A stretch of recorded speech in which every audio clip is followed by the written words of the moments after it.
je m'appelle Frédéric Caillon, je suis pilote chez Air France et je suis ravi d'accueillir mes enfants dans cette petite interview. Combien de temps vous avez étudié pour devenir pilote? Ça dure 5 ans après le bac. Il y a 2 ans de théorie et 3 ans de pratique. On commence sur les petits avions à hélice et après on fait des avions de plus en plus gros. Est-ce qu'une fois vous avez eu peur pour la première fois? Non, jamais. J'ai eu des situations un peu stressantes, mais on apprend à gérer le stress et on s'entraîne pour ça. Donc tout va bien à chaque fois. Quel est votre vol le plus long? Le plus long que j'ai fait, c'était Manille, un retour de Manille. Ça a duré 14h30. Quand vous allez en vacances, pas comme pilote mais comme passager, vous avez peur avec les autres pilotes? Non, j'ai confiance en eux, donc je dors à chaque fois comme un bébé dans l'avion. Quand êtes-vous devenu pilote? J'ai passé le concours en 1990 et je suis devenu pilote à 27 ans. Pourquoi vous avez choisi d'être pilote? C'est un peu un hasard en fait. Je voulais être ingénieur dans l'aéronautique et j'ai découvert en classe préparatoire que je pouvais être pilote de ligne et j'ai franchi le pas et je regrette absolument pas. C'est quoi plus facile de voler, les petits avions ou les grands?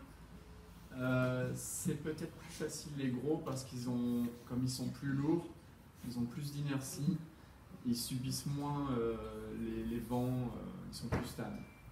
Combien de fois par semaine vous volez? Sur moyen courrier, je fais à peu près 12 vols dans la semaine, 4 vols par jour à peu près. Personnellement, j'aime bien voyager loin, le long courrier, en Asie, en Amérique du Sud. Combien de vols vous avez fait dans votre vie?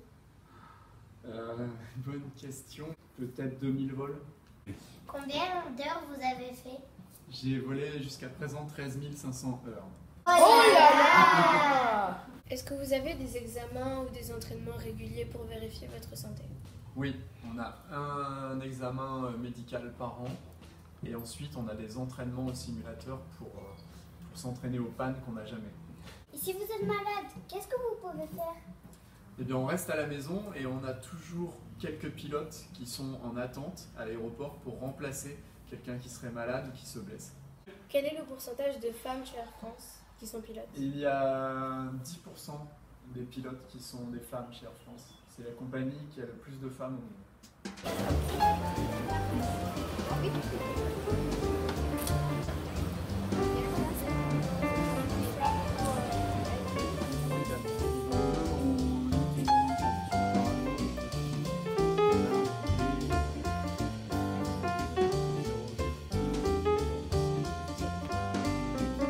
Quelle est votre direction aujourd'hui?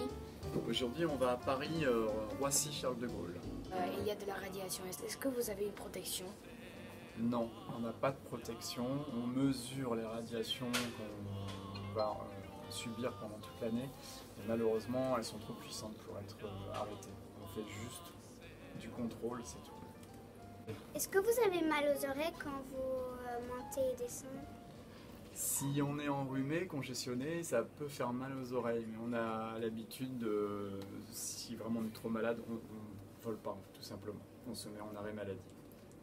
Quels emplacements se trouvent le plus la turbulence? En fait, en altitude, on a des courants très rapides qu'on appelle des jets qui vont à peu près 200 km/h. Et quand on est à côté de ces jets, on peut rencontrer des turbulences. Une fois qu'on est dedans, en général, ça va mieux. Mais c'est juste la transition qui, des fois, est délicate. Vous avez la même nourriture que les passagers? Non, on a une nourriture spécifique qui vient d'une cuisine pour nous et on mange forcément un repas différent. Comme ça évite de tomber malade en même temps. Parce que ça fait comme ça. Ouais.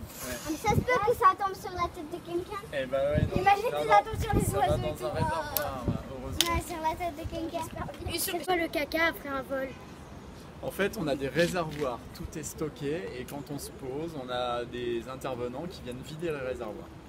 Est-ce que ça vous est déjà arrivé qu'il n'y ait plus de nourriture parce que les gens ont trop mangé? Normalement, c'est conçu pour qu'on ait un petit peu de nourriture en excès, donc ça ne devrait pas arriver. Ça a dû arriver, mais peut-être 1 ou 2 fois seulement. D'accord. Pourquoi les passagers demandent plus souvent le jus de tomate en avion qu'au restaurant? Alors c'est un grand mystère en fait, même nous on ne sait pas, je pense qu'on a découvert ça au fur et à mesure et maintenant on propose du jus de tomate systématiquement. Est-ce que les passagers des fois sont en colère? Oui, on peut avoir des passagers qu'on appelle indisciplinés. Et il y a plusieurs grades, il y a 3 grades de passagers indisciplinés et ça peut aller du rappel à l'ordre et à la fin peut-être on peut menotter. Puis appeler la police aussi. Vous avez les menottes dans l'avion? C'est pas des menottes, c'est des liens de contention en plastique qui se servent. Ça permet de se serrer les... Oui.